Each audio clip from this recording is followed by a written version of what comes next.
What is up, Scrub fam? I am back. It's been a long time. I got some exciting news. And I'm here with the deck profile today of the deck that I've been playing the most games with, been tuning, tweaking, testing.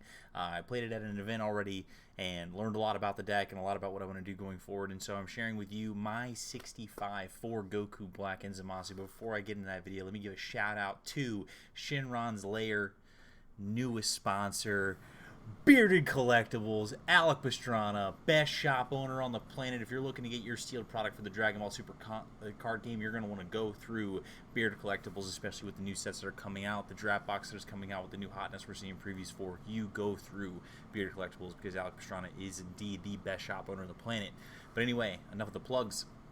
Let's get straight into the deck profile. So, looking at Goku Black and Zamasu. So, going into the testing for set 7, a lot of people thought that this deck was kind of gimmicky, not that good. We saw some people put up some results here and there, and this all starts with going the day before the event in Philadelphia, which I wasn't taking seriously. I had no idea what to play, and I just wanted to test games when I got there. And so we did. So the first thing we did was we tested the decks that I already brought with me, which was my original Zamasu list, King Vegeta, Baby Vegeta, lots of different decks. And I really didn't like the way a lot of the stuff played. Everything felt really linear, and I wanted to play something that was kind of cool. And I wasn't really too concerned about my results on the day. I was really most so just looking to play a deck that allowed me to play a lot of really good games, and Goku Black and Zamasu was the deck, and testing allowed me to do that, and I was having a lot of success, and I learned a lot of things about the deck that day, and then even more so after the tournament itself. So for the tournament, I ended up achieving 4 draws in the actual tournament at Philadelphia itself. A lot of that was due to deck infamiliarity, a lot of matchup infamiliarity. I'd never played against Toa before. I'd never played against certain decks with this deck. I didn't know what this deck was trying to achieve or wanted to accomplish to a certain extent based off a turn-by-turn basis.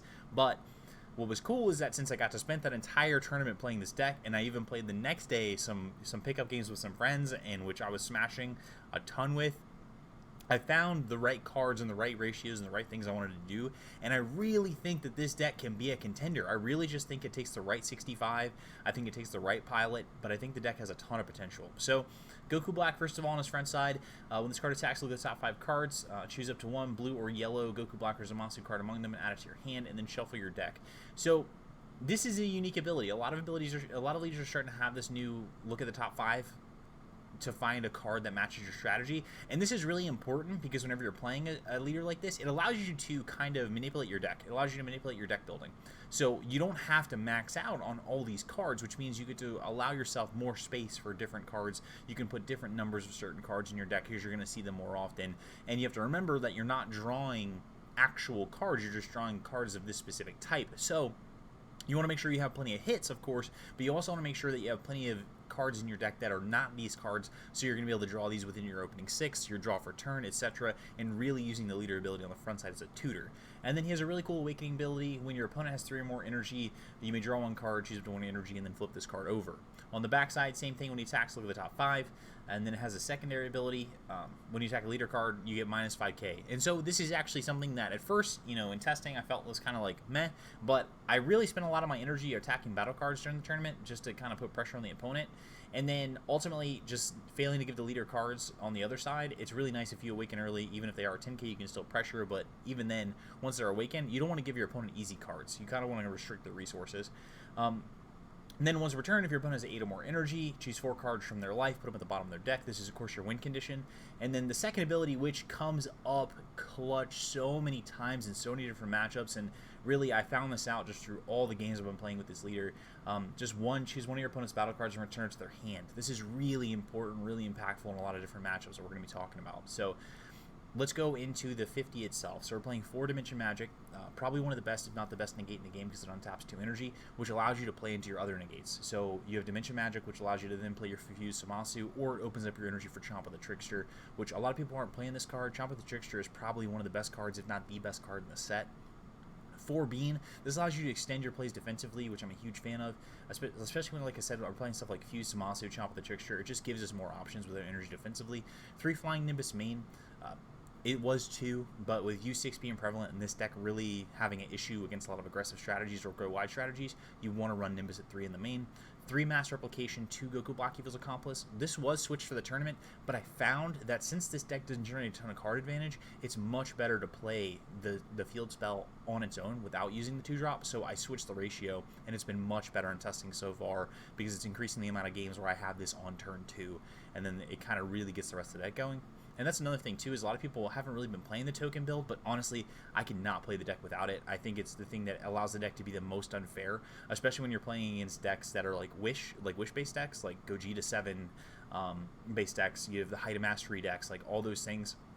You can really create a situation where you have this huge field of just blockers that they have to choose between your blockers, your energy, how they're gonna get through, how they're gonna beat you.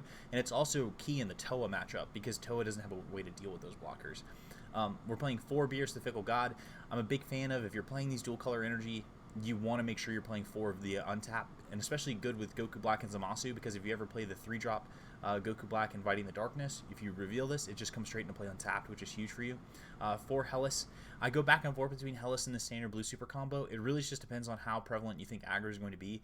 If you're noticing you're having a hard time tapping out on your early terms, you might want to switch to the My super combo, so that you just get the free 0-10k early.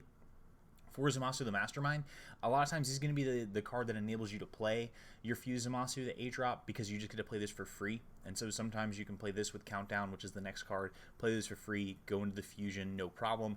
And like I said, it's just an easy enabler and free blocker, so good to have in the early turns too. 3 Countdown. The reason why it's 3 is because this isn't live until turn 5. And it's a card that, like I said, you can tutor off your leader. 2 Nightmare Scythe. I think that Nightmare Scythe, I think it's good when it generates the 3 tokens, but since it's reliant on having the field spell, you don't want to play too many copies of this card. 3 Inviting the Darkness. I think that this is probably one of, if not the best card in the deck, because of the way it works. It ramps you 1, and then it ramps your opponent 1 at the end of their turn, and it just, you generate so much value, especially on your Awakening turn. 1 Frost Deadly Poison. I really like having the additional counterspell in the deck to combine with Chomp of the Trickster, and plus the card is just generically great. Dual color energy if you need it. 4 Chomp of the Trickster, I already touched on that. Probably one of the best cards in the set. If you're ever playing against Toa, what's great about this card is you drop this card down when they're playing Mirror Creator Absorbed. You warp your 3 cards, you then tap their mirror, then you draw a card for the Champa, and then you can use your leader skill on your next turn to then pop the Champa back to their hand. So again, incredibly impactful. Same thing against Gogeta 7. You can play the Chomper in response because it ignores barrier. You can tap it down. Same thing against Kaioken. You can tap it down. 2 Goku Black the Replicator. I wasn't playing this card in Philly, and honestly, I just needed to get more reps with the deck to figure out the value of this card. But honestly, playing against these different strategies that are relying on key battle cards to win the game, just being able to place that battle card in their energy instead is incredibly powerful. It's better than removal and has helped me close out the games much faster playing this card. So 2 in the main. You don't need to play 3 or 4. You're going to be able to find this card off your leader on time, so I really like it. Fuse Zamasu the Negate. Card basically just a blue and a yellow, comes in for 2. Negate. It's your other way to basically put your Fuse Zamasu 8-drop online, and it's just a solid negate that pairs well with your Diminished Magic, your Sensu Beans, etc. So anytime your opponent's trying to go for a game, it's going to be really hard for them to kill you. We're playing the Power Patara Secret Rare.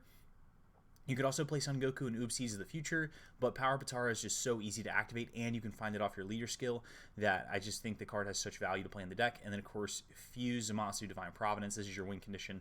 You're going to look at your opponent's hand, choose 2 cards from their hand, place them in their energy, and then usually you're going to take them from 6 to 8, activate your leader skill, and that's usually going to close the game out or relatively quickly, or you're just stripping your opponent's victory conditions so you get another turn. Sideboard, I spent a lot of time on. Completely different looking sideboard from Philly, because now I just basically know what this deck wants. I definitely feel like I'm getting to the point of mastery level with this deck. So we're playing a 4th Nimbus for aggressive strategies. We're playing 3 Son Goku, striving to be the best for U6, because their deck, they need to, since we're playing 4, 8, 5, 6, 7 negates, if you can get a Son Goku striving to be the best down, and you're on the playing game too, and all they have is their leader swing, if you just negate the leader swing, they have no way to get their 4-drop in play, so then they just end up getting stuck, which is huge for you. The 4th Mass Replication, you want this against Toa. You want to be able to bring this card in, take out Goku Black Evil's Accomplice, so you can then just have this on your turn too, and then that allows you to win the game a lot of the time, because you start creating these blockers, they can't really deal with you.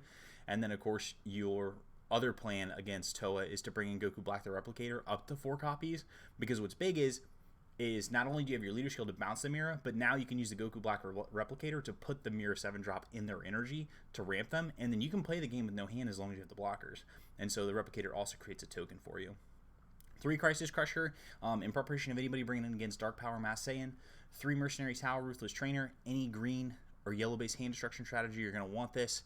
We're playing the 2nd Frost Deadly Poison. This is great for any red-green deck. It's great for the Mirror or any deck where you think that you can have your energy open. And then the 4th Fuse Zamasu, the Cunning. Really great aggressive strategies and strategies where you think you're going to have to use your Zamasu blockers early. You're going to want to bring this card in so you have the extra Zamasu for fusion. But anyway, this is the deck profile. This is my 65 right now. I am loving it. I've been absolutely running through people lately. Like I said, this deck really rewards mastery and familiarity with not only the deck itself and what it wants to do, but the matchups. And I think that this 65 directly reflects what the metagame looks like right now. So if you're looking for a fun Goku Black and Zamasu deck to play, you're looking to win your next preliminary, you're looking to top your next event, and you're trying to really punish the rest of the format, this is definitely where I would start. But anyway, thank you guys so much for tuning in. Again, check out shinranslayer.com if you're looking to find the latest decks that are being built. If you're looking to use the best deck builder on the market right now, check out Bearded Collectibles if you're looking to buy your sealed product for everything that's coming up. But again, thank you guys all so much for your support. Be sure to check out the Patreon if you get a chance, if you're looking to take your game to the next level. Thank you so much. Okay, bye!